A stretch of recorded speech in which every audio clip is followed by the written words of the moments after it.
Welcome to the PinLeader Podcast, where strategic leaders get straight to the topics, strengthening our awareness and sharpening our minds. The PinLeader Podcast is produced by Roar, a production division of Mays & Associates Ltd. Find out more at www.maysassociatesltd.com. Now here is your award-winning host, Dr. Shanda Gore. And welcome to the PinLeader Podcast. Today our show is Real Estate in a Changing World, and we're going to be diving into some of the latest housing trends shaping the market this year. According to the U.S. Census Bureau, the national home ownership rate recently dipped to around 65%, one of the lowest points in 5 years. And for buyers under 35, that number drops to just 36%. At the same time, the Federal Housing Finance Agency reports that home prices are still climbing, rising 2.2% year over year, even as new housing starts are expected to decline.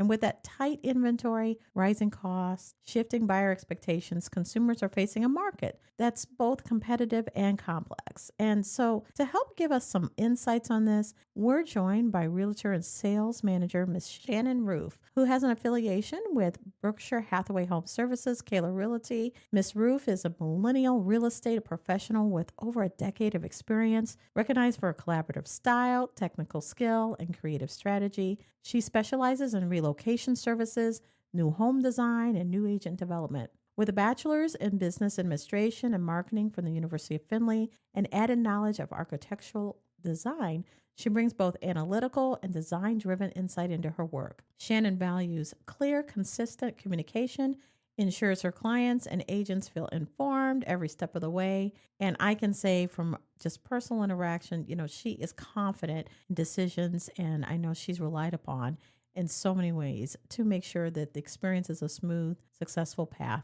to the table. So without further ado, welcome, Shannon. Thank you, Dr. Gore. I'm excited to be here.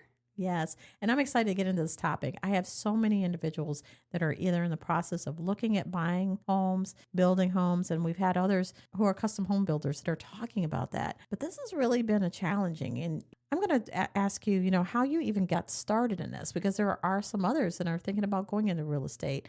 How did you get started as a realtor? Well, I got licensed when I was in college. So I initially went to school at the Savannah College of Art and Design for architectural design and interior design. When I transferred to the University of Findlay, I finished out in marketing and business, and it tied together really well. I was able to get my real estate license when I was in school. First few years where I was practicing was while I was a student. So you've really got an interest in, sounds like a way to pay through college to get started. To some extent, yeah. It was certainly an interesting path to take on that young. A lot of times real estate agents start at a much older time. Most of our licensees come into it as like a second career. So I was able to start certainly earlier than most, but that's given me a lot of information, a lot of knowledge through the years. Excellent. Well, I know that we're talking about these housing trends right now. And again, individuals are either looking to buy, trying to figure out if they're going to build. But what are you seeing right now just in the housing market? So I think the whole era of COVID introduced a lot of changes in the housing market. If everybody recalls, over the last 5-7 years or so, with interest rates as low as they were for as long as they were, there was a significant lack of inventory. So that supply and demand got really out of skew. It created a lot of competition for buyers, and obviously that drives the pricing of homes upward. Now, the affordability was better in that period just because of those lower interest rates. I think we're starting to see where the after effects of that are coming into play. A lot of sellers currently either refinanced or purchased during that era and are sitting on significantly lower interest rates than what you could get now. And so that's creating a little bit of a continued imbalance in that the inventory is low because people are not willing to give up that type of an interest rate. While on that same path, home prices have increased significantly in the last 5 or so years to where not only you would be taking on a higher loan amount, but you'd also be taking on a higher interest, and it creates a challenge for move up buyers especially. Mm-hmm. Well, with that said, you also have to figure out what lane of type of house you want, the size.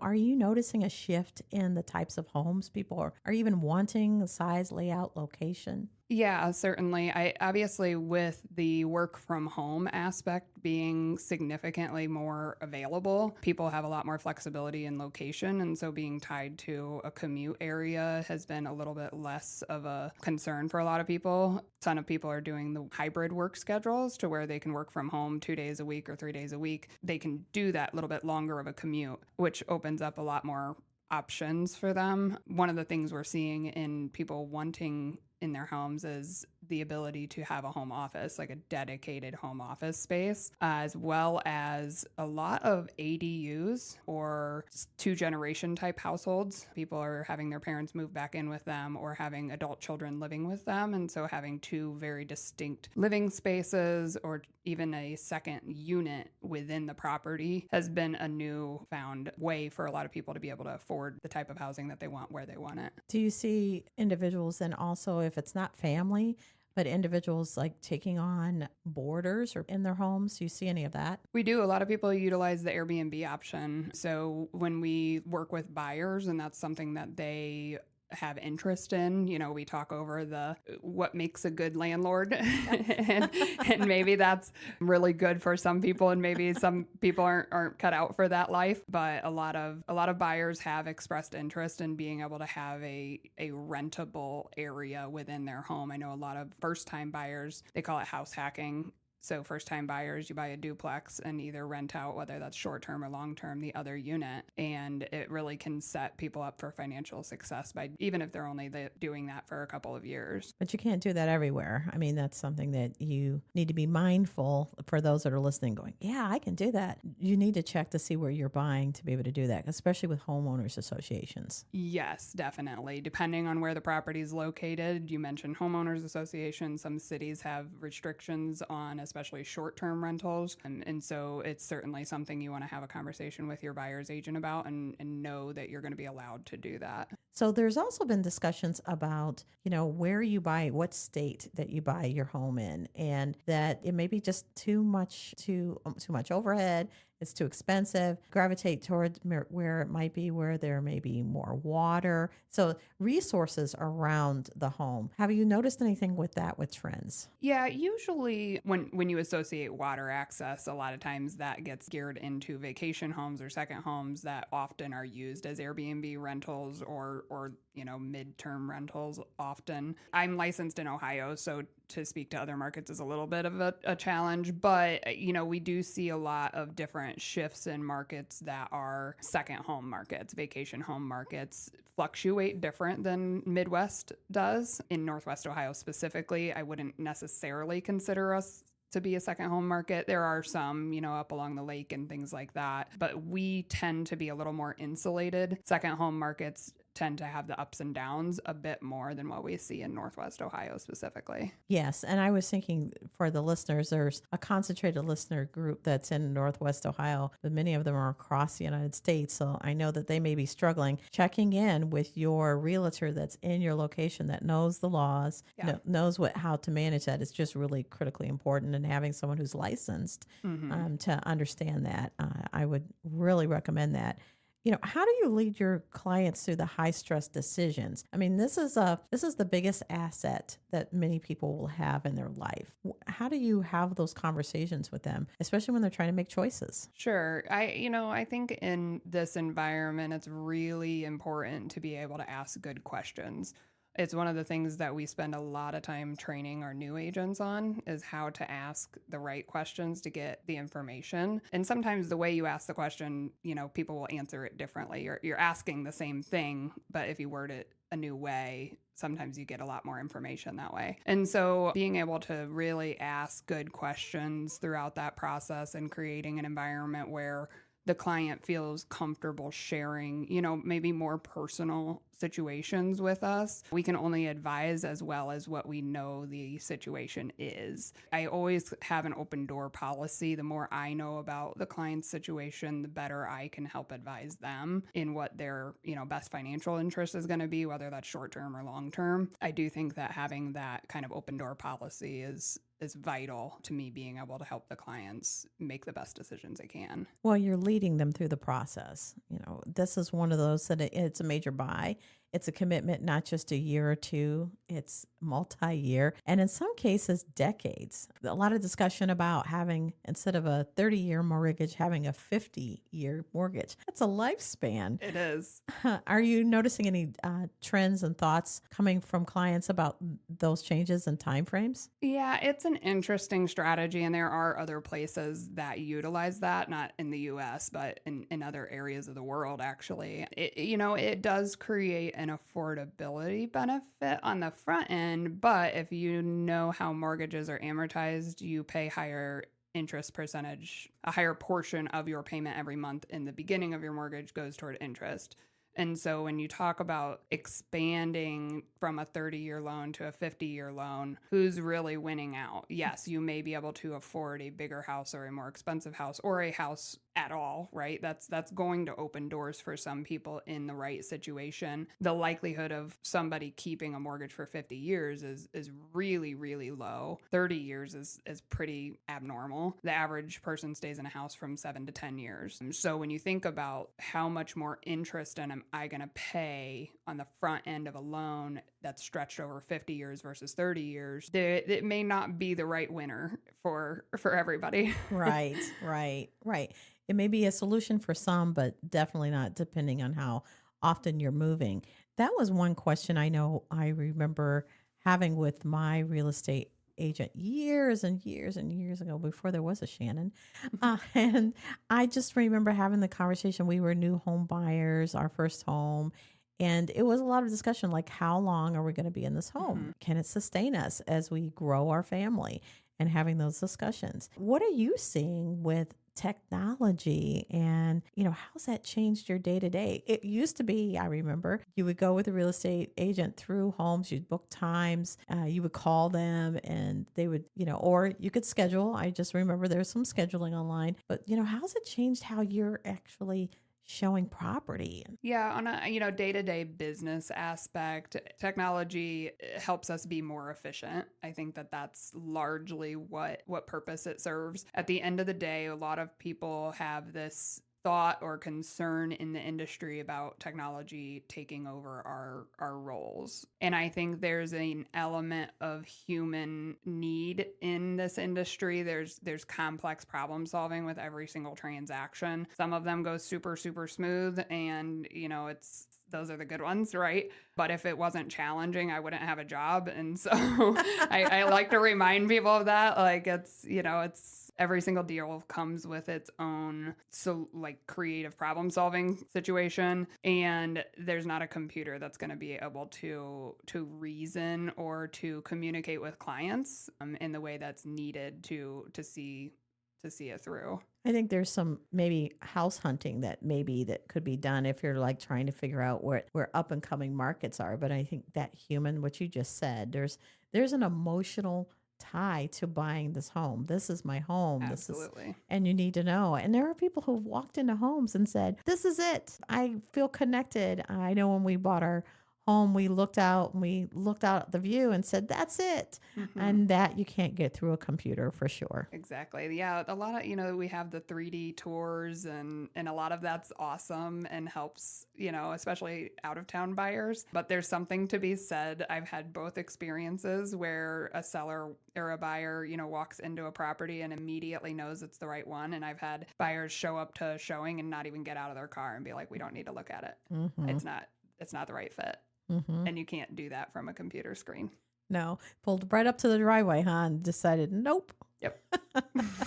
Can you give just some thoughts on what you think in the next steps with trending, what you see. You talked about, again, it sounds like multiple family homes coming in and living together, or this Airbnb still being part of it. What are some predictions on what you can see maybe in the next year, 2 years? I do think that affordability has been front and center for a while. I think, like we talked before, the COVID aspect with the lower interest rates creating the supply and demand being not exactly level. It's created a concern of how does somebody buy their first house when it seems so far away, when the average house in America is well into the 450.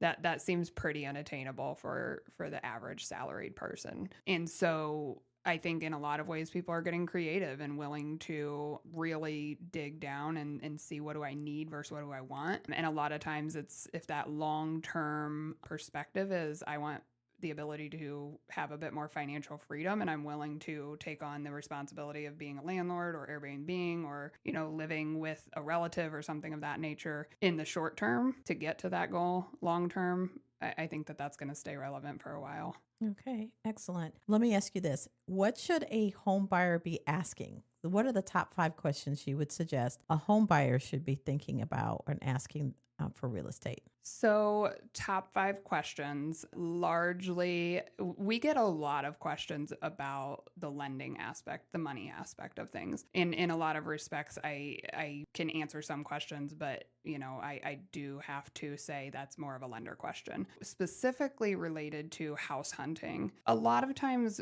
when you're working within a very local area, right, real estate agents tend to work very locally. So I cover a lot of Toledo, the suburbs of Toledo. I know a lot of people in the Bowling Green and Findlay areas, and so I still work in those areas a lot. It's important for buyers to ask questions about, their investment and the longevity of what's this game plan look like for me. So it's sometimes it's questions to your agent or to your lender, but a lot of times it's questions to yourself, really help you narrow down kind of what's the right decision. So I think one of the biggest ones that I run past people is this a 2 to 5 year plan, or is this a long-term 5+ plan? Because we need to look at houses in a different light depending on what that answer is. And maybe they're open to both. And then we look at the house and say, well, this might work for one or the other. So the 2 to 5 year plan or 5+ year plan, I think, is really an important piece to look at. I would also encourage them to ask themselves, like, how handy am I? And realistically, what kind of time and money would I have to invest into a home that maybe is a little bit of a fixer-upper? Because especially in a tight inventory situation, a lot of times we talk to buyers about, okay, do you want to buy something that's move-in ready, which a lot of people want, but does the money make sense to do that? Is this a property that you could invest a little bit into and do some renovations on and maybe end up in a better position in 2 to 5 years with it? I think the reality, a lot of people like HGTV, right? But it's not all sunshine and roses when it's real and it's your money and you're living around the aspect of a bathroom that's under renovation. Right. So that's pretty good. You actually given me more than 5 questions. That's a lot. There's a lot of questions to answer for sure. Yeah, that's good. That's good. Well, my last questions are fun questions. And what are you reading and what are you watching? Are you watching HGTV or home improvement shows? What are you doing? So I actually am getting started to do a little bit more of the research on the AI stuff. So I don't know that I'm necessarily watching or reading them per se, but like getting into the training aspect of the different AI systems and things like that. I've got a decent base knowledge of it, but obviously it's here to stay. So digging into that a bit more. All right. Well, I can't thank you enough for coming on and giving us really some insights on what's happening with housing and what you're seeing too. And for those who are listening who are saying, I'm not thinking about housing market right now, but eventually either someone's going to come knocking to offer to buy, or you're going to want to sell depending on what life stage and season of your life you're in. So thank you so much for coming on. Thank you. I appreciate it. And thank you to our listeners who are catching the show and sharing it. And thank you to our sponsor, J. Foster Jewelers, family owned, offering the finest natural gemstones, stunning engagement rings, and brilliant diamonds. And of course, until next time. The PinLeader Podcast is hosted by Dr. Shanda Gore and brought to you by Mays & Associates Ltd., creating customized solutions for growth in the areas of leadership development, strategic planning, and culture building. Find out more at www.mazeassociatesltd.com. Don't forget to subscribe to the PinLeader Podcast and share with others.